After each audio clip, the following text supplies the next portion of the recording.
Hey guys, it's your girl Sunshine Z. Thank you so much for clicking on this video and subscribing. If you have not had a chance to subscribe, please go ahead and do so now. Also, make sure your notifications are turned on so that you won't miss any more of my upcoming videos.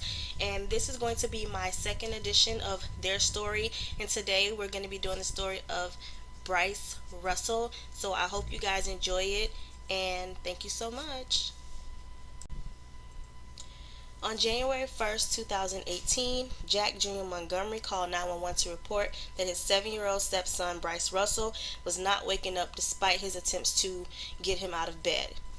Paramedics arrived and discovered that Brice was deceased and that rigor mortis had set in. Mr. Montgomery claimed that only the night before he had caught Brice trying to steal a cookie. He had simply tossed him back into the bed and that was it. However, police were able to speak with Brice's 3 siblings who were able to paint a much different picture of the night before. Brice and his 3 siblings, including a twin, were left with Mr. Montgomery while their mother, Danya Russell, went to work an overnight shift. Mr. Montgomery caught Brice in the middle of the night trying to steal a cookie and became enraged. He then punched Brice in the face, mouth, and stomach with a closed fist.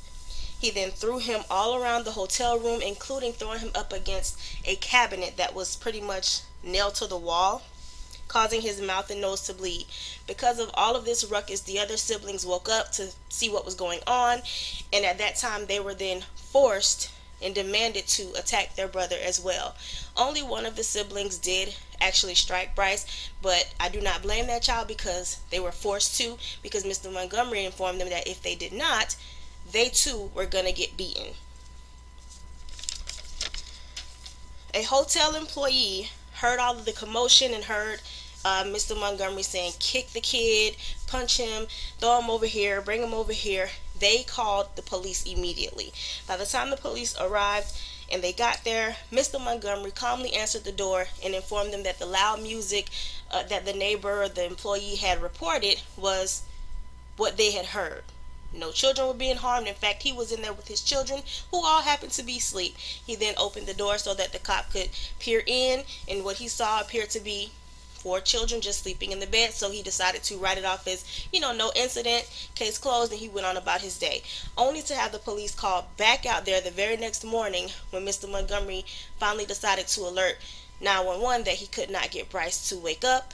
A neighbor also tried to help, and they stated that while Mr. Montgomery was on the phone getting directions as to how to do CPR, that he was pumping on Brice's chest and nothing but blood was coming up. Okay, I'm sorry guys, it's hard, but only blood was coming up and Brice was unable to be saved. Mr. Montgomery was then arrested and charged with first-degree murder and aggravated child abuse for Brice's death because, of course, his siblings were able to explain what had gone on. At this current time, Mr. Montgomery is still in Hillsborough County's jail awaiting trial. When I first heard about this case, it was basically when it first had come out, and this story always bothered me. I mean, it really, really broke my heart. I was disgusted because I was just confused as to how could somebody let this kind of stuff happen, and why wasn't there more things that could have been done to save this child. Some of the things that stuck out to me were that the children told police that Mr. Montgomery hits them every day, that he's not their father. When the police arrived, he did try to lie and say that he was their father, but the children told the truth. He's not our father. He hits us every day, and he made us beat up our brother. Motel staff also reported that he always talked inappropriately to the children and also called them racial slurs, of course being the N-word, which is really just disgusting to me as a person and as a parent. And as weird as it is for, some white people, they will call us the N-word, but for whatever reason, they don't like to hear us call each other that, and they definitely don't like to hear us call our kids that. Strangers can be, but moving forward, he also had no job. And I feel like that's just so much to be said. So let me just go ahead and give you my quick thoughts on this. Number one, the fact that they were able to tell the cops this quickly that they were being beaten by this man every single day lets me know that their mother was well aware of what he was doing. Also, this guy has a criminal past. He has a history of being violent. He was arrested not only in 2006 but 2007, and even in one of those incidents the police were right there and he didn't care at all and tried to fight even while the police were there. That shows that this person has violent tendencies and he does not care about a lot of things. He doesn't care about other people. He's walking around this motel. That's number one. She's going out there busting her behind. You have no job and you're sitting at home and y'all are in a motel with all these children. Ugh, just okay. He talks to them any kind of way. He does it in public. The motel staff that says that all he does is smoke weed and drink and just pretty much does what he wants to while she goes to work like his slave. And I really want to speak to the women at this point. I understand when you have a lot of kids, sometimes you feel like nobody's going to love you. But, sweetie, that's not true. If you're a good woman and a good mother, I feel like that is very attractive and somebody will want to talk to you. But don't be so quick to just accept anything and anybody simply because you feel like nobody's going to want to be with you and all the other children that you done got for somebody else. If that's the way you feel, stop spreading your legs and having all those children in the first place. Wait until you get married and then you do it. But if you're going to go out there and have all these different kids from whomever, then, that's on you. But don't sit up there and get any old person into your home around your children because you feel sorry for yourself. So as long as somebody makes you feel good where you wanted to feel good at, you will accept these kinds of things. And on top of that, stop letting these men put their hands on your kids. And men, you too. Stop getting with these females that you like, and because she's getting on her knees the way you appreciate it, you let her have reign over your children. She's not the mother. He's not the father. They don't have any rights in my eyes to put their hands on your children, period. I don't care. I don't care. There's nothing anyone can say to me to convince me otherwise. I have never allowed that, and I never will. I never allowed that because I feel like when people beat on your kids, it's not their kid. And even in some cases, it is their own kid and they still don't care. But especially when it's somebody else's own kid, they have no emotional attachment to that child. That love, that devotion, that connection is not there to that child. So they will beat your child like they fighting somebody in the streets. Okay, they're not going to just whoop your child like, you would probably whoop them, only a little spanking on the behind or the hand or wherever and let it be. No, they're going to go overboard because they don't care. He probably didn't even want to be there watching all them children. No way. It's New Year's. On top of that, he ain't got no job, so he can't go out and party and do nothing, and he's stuck in the house with all them children. Okay. We can figure out exactly where his mind frame was, but my thing is this: that's fine. I don't care where his mind frame was, but as the mother, it was your job to protect Brice. It was your job to make sure that Brice was okay. And if they are telling the police that he was beating them every day, you knew about it, because kids are going to tell. They're going to talk, and even if they don't, I always tell you, pay attention to body language. Children usually wait until they're with someone or they're alone where they feel comfortable, and they will tell. They will tell, and I know that those babies told her. There's no way she did not know that he was doing that to all your children over and over. And you probably gave him permission to whoop them because, well, he watching them. So if he watching them, if somebody watching my child, they need to be able to discipline my child. I don't want to hear it. If it ain't your mama, your auntie that you trust or whatever the case, and even with them, I don't play that. My mama, excuse me, just to go off just a second, my mother has never whooped Zorian. You can ask Zorian right now for himself, and I was shocked because I could have swore that maybe she had got his butt at least once. I never saw her do it, but I assumed that maybe she at least popped my child at least once. I mean, he's 10 years old, for crying out loud. He told me, Nana's never whooped me. I'm like, for real? Nana or Papa, they never whooped me. I was like, oh, I didn't know that. I asked her just to check, and she confirmed it. No, I was shocked because I trust my mother, and I know that if my mother spanks my baby, it's because he earned it, okay? Because when she spanked me, it was because I earned it too. But my mother, his own biological grandmama, has never put her hands on him. And not because I didn't tell her to, because she loved him and she cared enough to not want to physically harm him.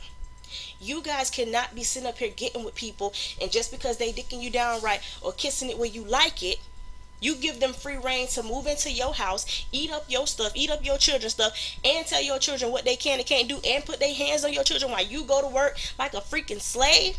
Out of here. And then pretend like you don't know. You want to get mad when somebody says something to you or try to give you some advice about your decisions you're making. No, these are the type of things that can happen. These are the results of you making careless decisions with your body, with your life, and with your children. Things like this will happen. And it's unacceptable and it's disgusting because it keeps happening over and over again. Every time we turn around, it's the same dang thing. He should have been out there working somewhere. There's no reason why you going to work like that and he's sitting home every single day doing absolutely nothing. And on top of that, you working at night. So therefore, in the daytime, he shouldn't have been sitting up in the hotel and sitting out there on the steps and walking around talking to your kids like trash at the motel. He should have been out there working. I don't feel like no man need to be with a woman if they not working. The only way I can say it's okay, I can understand that, is if when you guys got into the relationship, he was working or what have you, and maybe he got injured on the job and now he can't. And he collecting benefits or something of that nature. Something happened, he just got fired. Now you get with somebody who already don't have a job. You don't make them get a job. You move them in your house and take care of them. You don't do that. Stop doing that. What kind of example is that for you and your kids? And don't get me wrong, I understand, okay? I understand, ladies. It gets lonely. I've been lonely. I've been single and lonely for about not 50 years, but since 2015. Okay, that's like 3 years now. I've been by myself. And at times, you get lonely. It happens. It's okay. But it's not no loneliness in the world that's worth sacrificing your child or putting your baby at jeopardy for something like this to happen. That little beautiful boy had such a life ahead of him.